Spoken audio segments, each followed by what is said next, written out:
اسلام آباد میں 1994 میں توتسی کے خلاف ہونے والی نسل کشی کی 32ویں برسی کے موقع پر ایک پروقار تقریب یادگار منعقد ہوئی، جس میں سفارتکاروں، اعلیٰ حکومتی عہدیداران اور سول سوسائٹی کے نمائندگان نے شرکت کی۔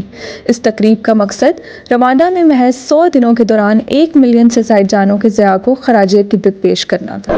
السلام علیکم ناظرین، تاریخ صرف کتابوں میں نہیں لکھی جاتی، وہ چیخوں میں گونجتی ہے، وہ آنسوؤں میں بہتی ہے اور وہ انسانیت کی ضمیر پر ایک سوال بن کے ٹھہر جاتی ہے۔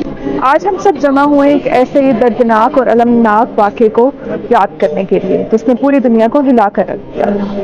یہ تقریب پاکستان میں روانڈا کے ہائی کمیشن کی جانب سے منعقد کی گئی، جس کی قیادت ہائی کمشنر محترمہ فاتو حریری مانا نے کی۔ قابل ذکر بات یہ ہے کہ وہ دوسری مرتبہ پاکستان میں اس اہم دن کی میزبانی کر رہی ہیں، جو ان کی قیادت، عزم اور دونوں ممالک کے درمیان تعلقات کو مضبوط بنانے کی کوششوں کا مظہر ہے۔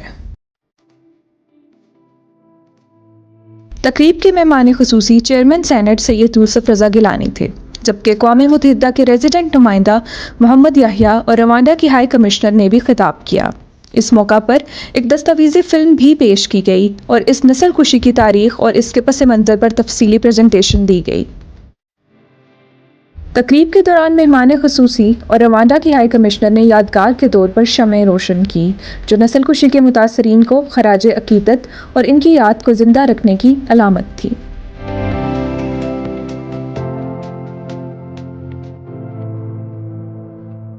روانڈا ہائی کمیشن کے ڈیفنس اتاشی لیفٹیننٹ کرنل شیاکا جوگیرو اسماعیل نے اپنے خطاب میں کہا کہ 1994 کے واقعات اچانک رونما نہیں ہوئے، بلکہ یہ برسوں کی امتیازی سلوک، سیاسی مفادات اور نسلی نفرت کے فروغ کا نتیجہ تھے۔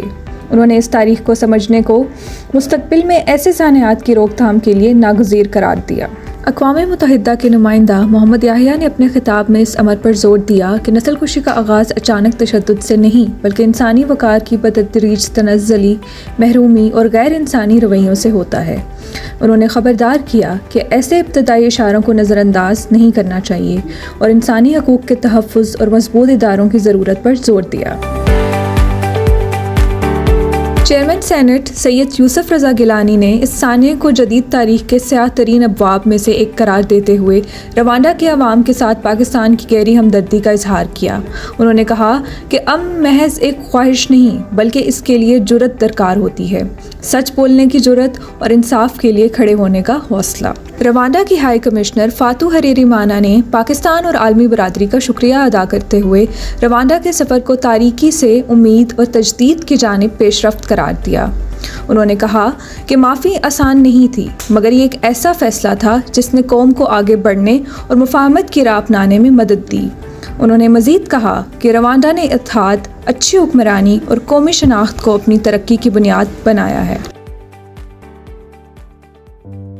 1994 یہ وہ سال تھا جب نفرت نے انسانیت کو شکست دی۔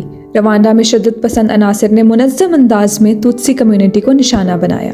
تقریباً 8 لاکھ افراد، مرد، خواتین اور بچے محض اپنی شناخت کی بنیاد پر قتل کر دیے گئے۔